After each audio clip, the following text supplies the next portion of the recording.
Теплая и душевная встреча, где родители и дети чувствуют атмосферу заботы и внимания. Представители общественной палаты поздравляют детей, желают самого главного – здоровья, подарки для всех виновников торжества.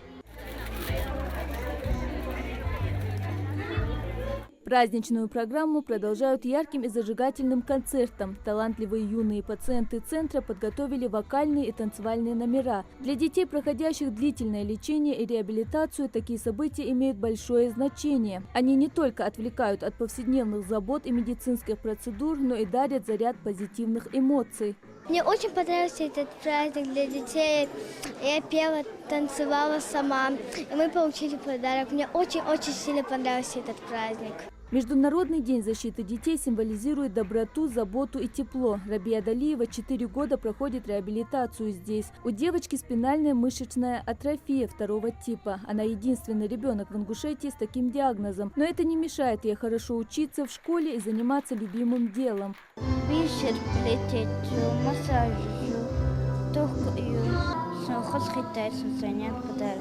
Впечатлений, полученных сегодня, ребятам с лихвой хватит надолго. Ну а взрослым важно помнить, что День защиты детей – это каждый день в году. Руководство центра и представители общественной палаты отметили значимость таких встреч, которые помогают создавать атмосферу доверия и взаимопомощи.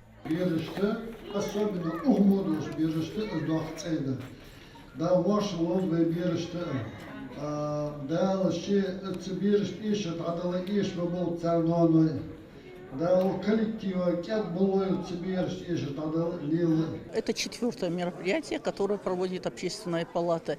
И вот нам пришлось вот эти графики друг за другом ставить. Мы знаем, что директор этого центра, он председатель нашей комиссии по здравоохранению. И мы каждый раз проводим здесь мероприятия. Доброта и внимание способны творить чудеса, а совместные усилия общества и медучреждений помогают сделать жизнь особенных детей ярче и счастливее. Подобные инициативы – бесценный вклад в будущее подрастающего поколения, нуждающегося в заботе и в поддержке взрослых. Мадина Богатырева, Сулейман Костоев, Магаз 24.